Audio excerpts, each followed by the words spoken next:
Assalamualaikum warahmatullahi wabarakatuh. Berjumpa lagi dengan Bapak dalam pembelajaran IPA Fisika kelas 8. Sekarang kita akan belajar tentang gerak lurus beraturan.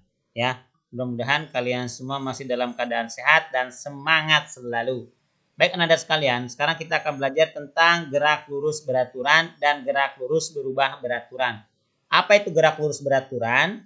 Gerak lurus beraturan adalah gerak suatu benda yang lintasannya berupa garis lurus dengan kecepatan tetap. Biasanya ini ketika mobil di jalan tol yang kosong, misalkan kecepatannya tetap 80 km per jam. Itu namanya disebut dengan gerak lurus beraturan. Atau kereta api ya sedang berjalan di tengah-tengah gitu ya, tengah-tengah hutan atau di tengah-tengah perjalanan ya, masih jauh mencapai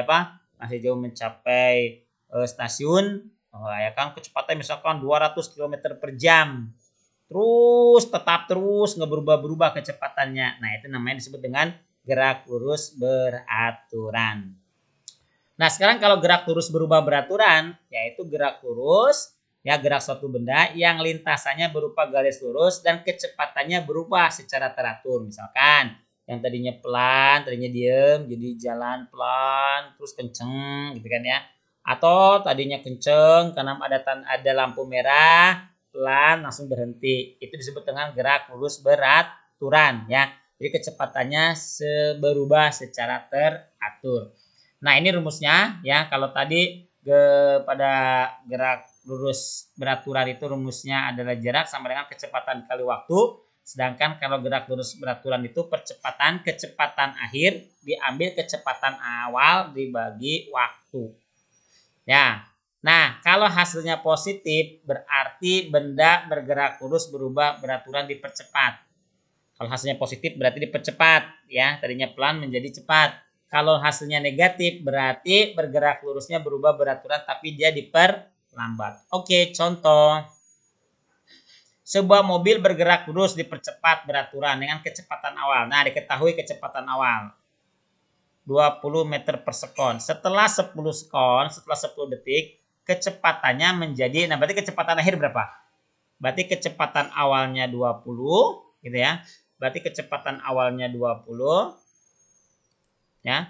Kecepatan awalnya 20, ini kecepatan awalnya ya, 20 ya.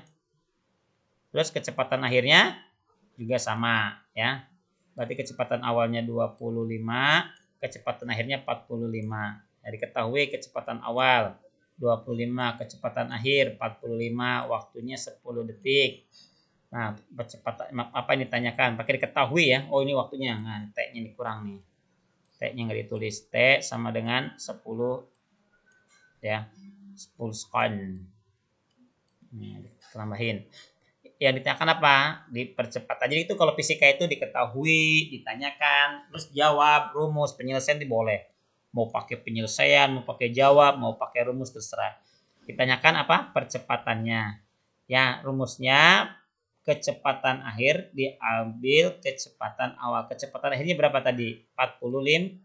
Kecepatan awalnya berapa? 25. Berarti 45 diambil 25 dibagi waktunya berapa tadi waktunya? 10 sekon dibagi 10. Ya, berarti 45 diambil 25 berapa? 20. 20 dibagi 10 berapa? 20 bagi 10. Hasilnya adalah 2 meter per sekon kuadrat. Mudah kan?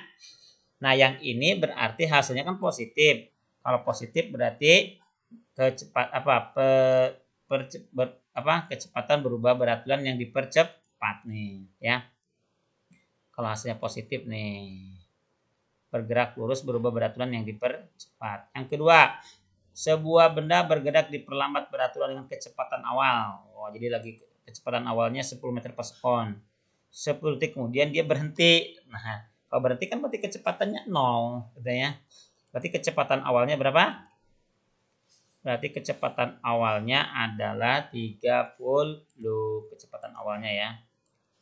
Kecepatan awalnya berarti 30. Kecepatan akhirnya karena berhenti berarti 0. Kalau berhenti berarti 0. Waktunya 10 detik, 10 sekon. Apa yang ditanyakan? Percepatannya, perlambatannya. Ya. Jadi kecepatan akhir diambil kecepatan awal. Kecepatan akhirnya 0. Kenapa 0? Karena tadi berhenti. Benda berhenti. Kalau benda berhenti berarti kecepatannya 0. Jadi kecepatan akhirnya 0. Kecepatan awalnya 30 dibagi 10 gitu ya. Dibagi 10. Terus 0 diambil 30 ya negatif 30 ya. Negatif 30 per waktunya tadi berapa detik? 10 detik. Negatif 30 dibagi 10 berarti negatif 3 meter per sekon kuadrat. Apa artinya kalau negatif? Kalau negatif berarti mengalami perlambatan gerak lurusnya ya, diperlambat ya. Itu aja Ananda sekalian. Silahkan Ananda kerjakan latihannya ya.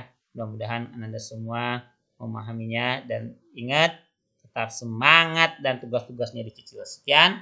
Wassalamualaikum warahmatullahi wabarakatuh.